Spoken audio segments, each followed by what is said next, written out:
My name is Peyton. I'm 20 years old. Today I'm going to talk about the day that my parents called me a loser and then asked me for money for an emergency. It's a pleasure to have you here. Stay tuned until the end and tell me which city you're watching from. I want to know how far my story has gone. And click on like, subscribe and activate the bell so you don't miss the next stories here on the channel. I was never the favorite. I knew that before I even had words for it. My sister, Riley, was the golden child, the one with the awards, the pretty face, the scholarships. I was the other one, the quiet one, the one who got a job at the grocery store right after high school and stayed there. I wasn't embarrassed about it. I liked the work. I liked having my own money. I liked the customers who remembered my name. But to my parents, it was just proof that I'd failed to become someone worth bragging about. I tried to share something that mattered to me. I thought maybe it would be different this time. We were sitting at the kitchen table, me, my mom, and my dad. Riley wasn't there.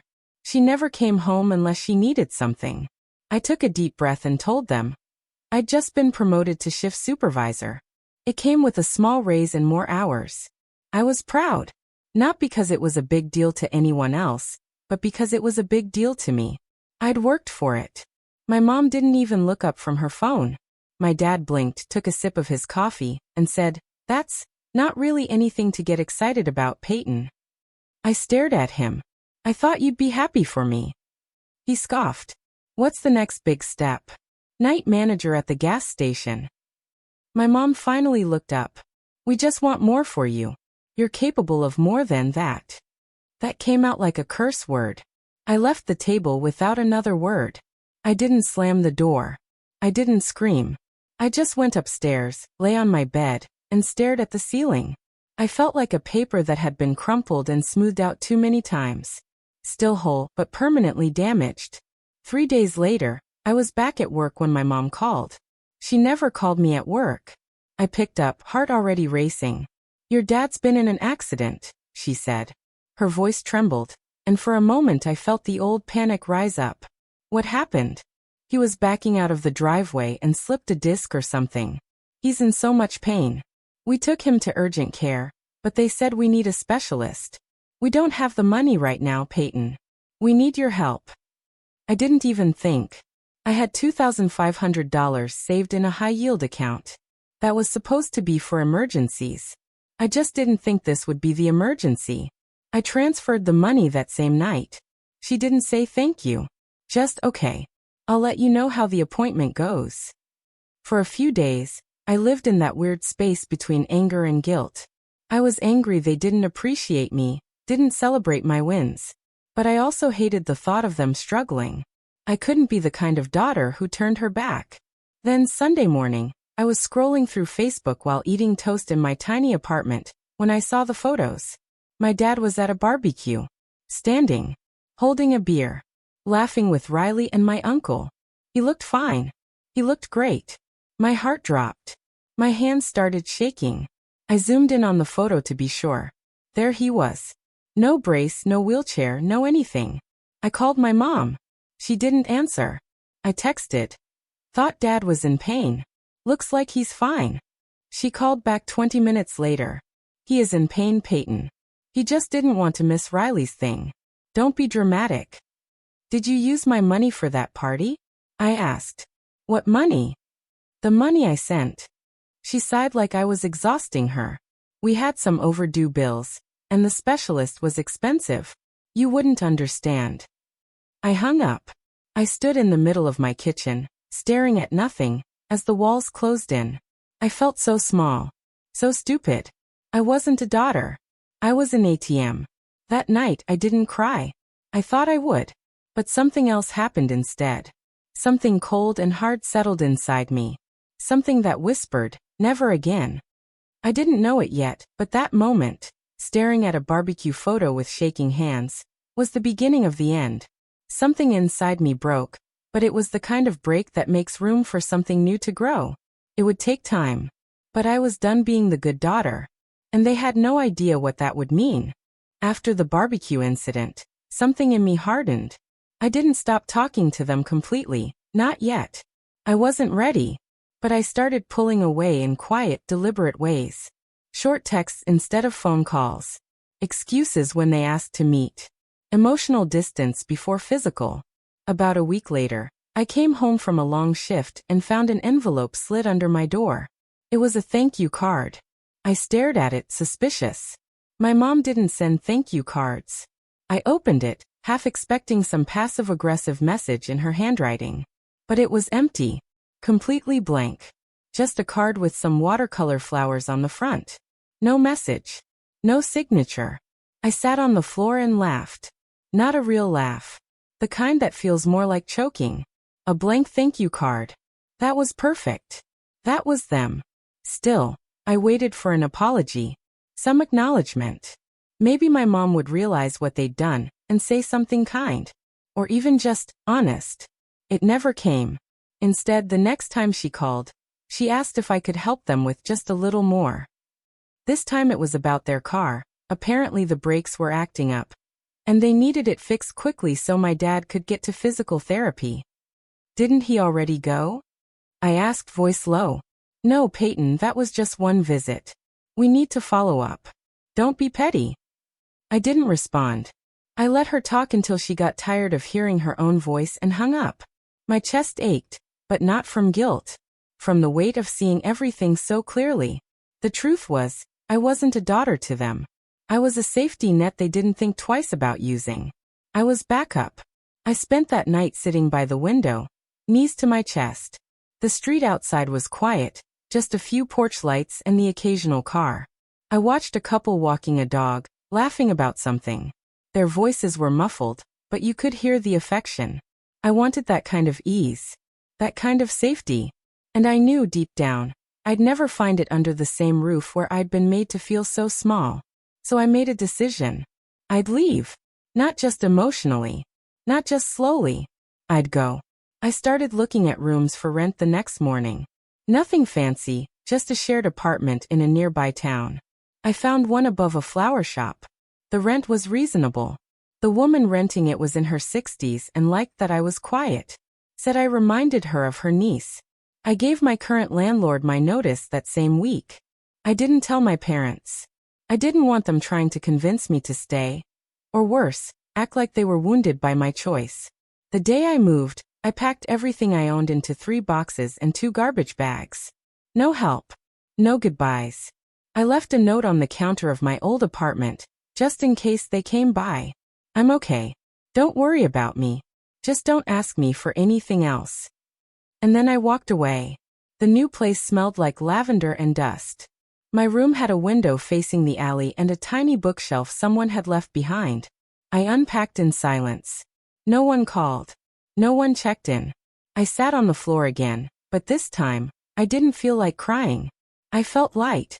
Empty in the good way. Free. For the first time, I didn't feel like a daughter. I felt like a person. And that was enough.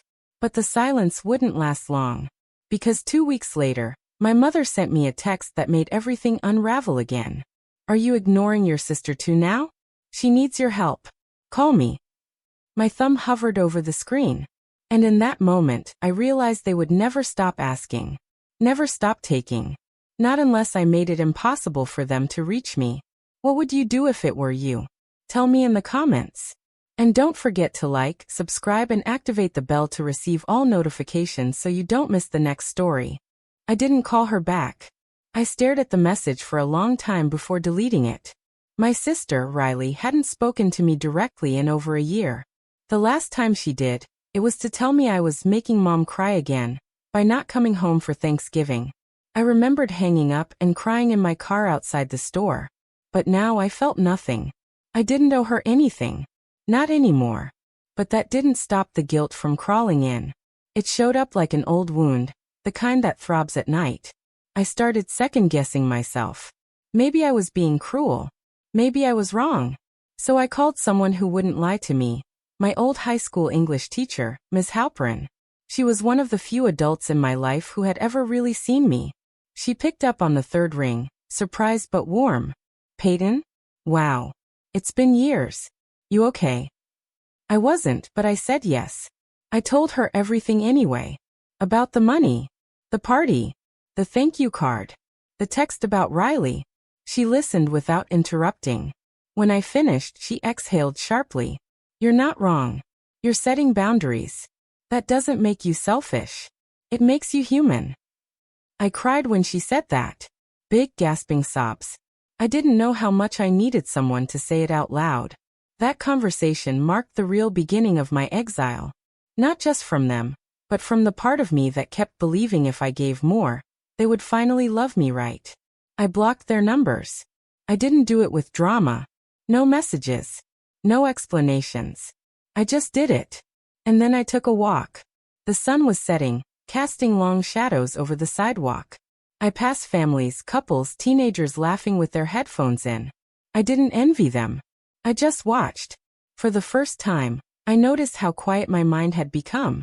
No more rehearsing arguments. No more checking my phone for landmines. Just quiet. The woman I was renting from, her name was Marla, knocked on my door that night. Made too much stew, she said. Want some? I almost said no out of habit. But then I saw the way her eyes softened, like she already knew I'd say that. So I nodded. She brought me a bowl and sat across from me on the floor. We didn't talk much. She told me about her garden. I listened. For a moment, I let myself be taken care of. That night, I wrote in a journal for the first time in years. I wrote, "Today no one hurt me." It didn't seem like much, but it was. In the following weeks, I kept busy. I started going to night classes at the community college.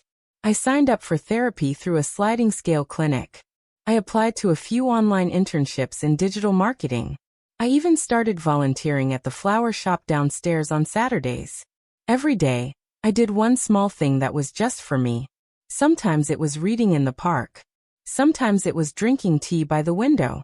Sometimes it was deleting old emails I didn't want to read again. None of it was dramatic. None of it looked like revenge. But every single act was a step away from them. I didn't miss them. I missed the idea of them. The fantasy of parents who asked how I was, who were proud of me, who didn't see me as an extension of their needs. That version never existed. I was building something now. It was slow. It was quiet. But it was mine. And for the first time in my life, I didn't feel like I was just surviving. I was starting to live. But just as I was settling into this fragile new piece, a knock at the door shattered it all again. Marla opened it before I could reach the hallway. "There's a young woman here asking for you," she said. "She says she's your sister." Riley. I stood frozen in the hallway. Marla watched me carefully, not pressuring, just waiting. I nodded once, and she stepped aside. Riley stood on the porch like she'd just come from a photo shoot. Hair styled, clothes perfectly pressed, phone clutched in her hand like it was more valuable than gold. She looked me up and down. I could feel her judgment before she even opened her mouth.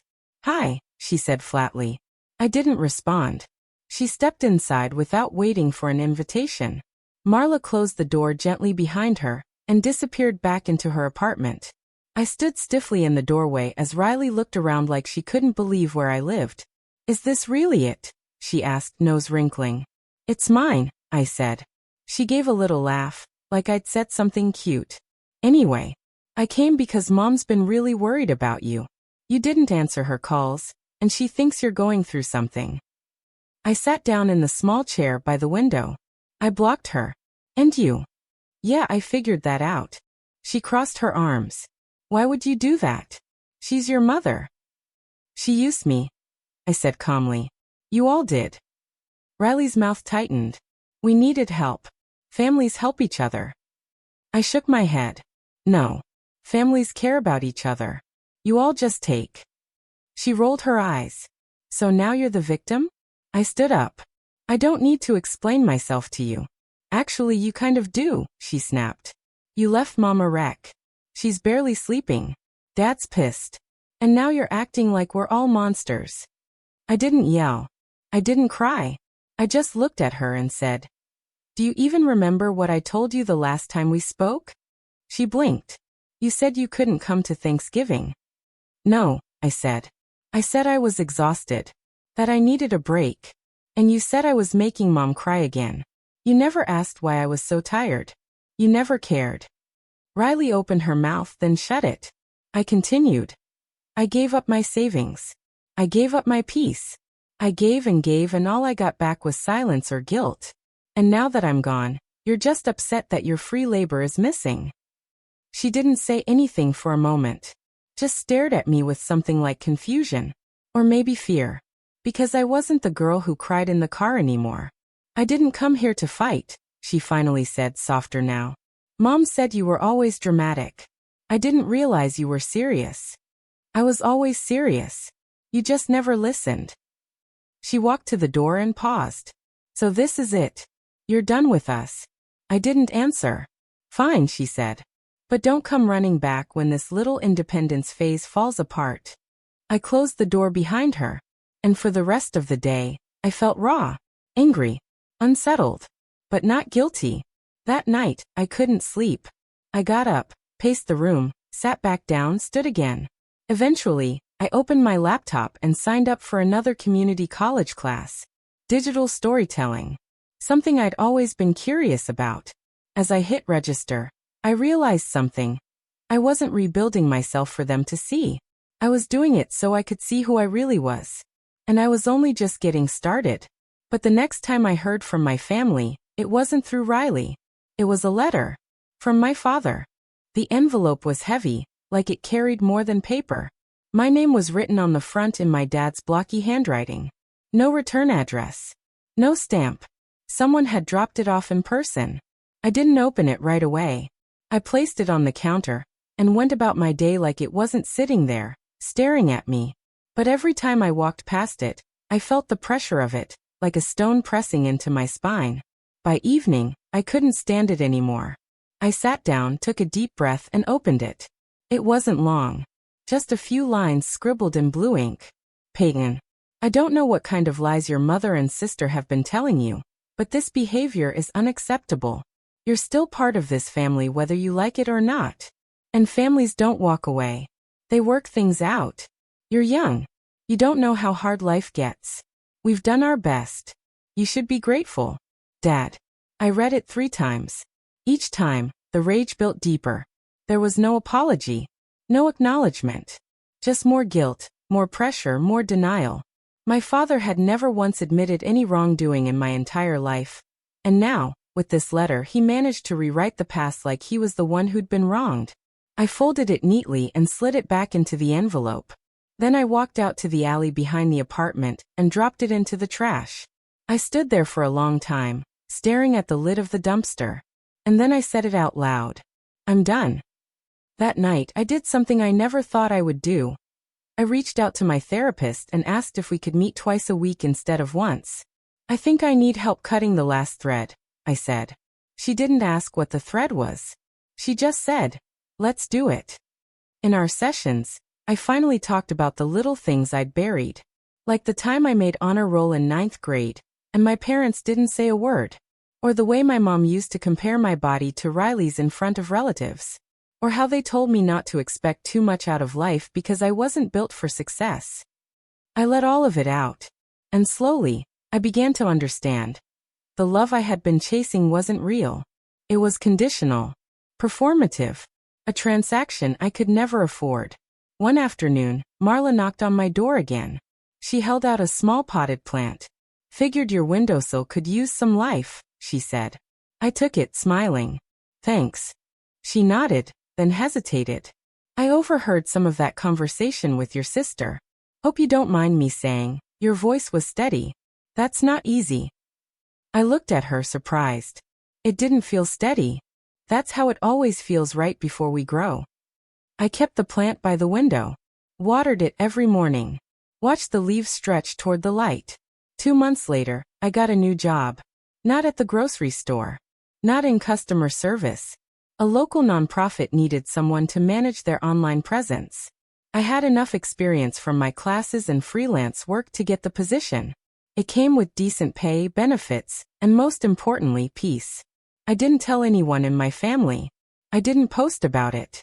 It was mine. Quietly, entirely mine. The last thing I did before starting the new job was write a letter. Not to send. Just to write. Dear Mom and Dad, I'm not angry anymore. I'm not trying to prove anything. I'm just done. I hope one day you realize what you lost, but I won't be there when you do. I forgive you. But I'm free now. Peyton. I folded it, placed it in a drawer, and lit a candle. It was over. But the healing had just begun. 6 months passed. The kind of months that move slowly but leave big marks. I kept working at the nonprofit, growing into the role. People there respected me, trusted me.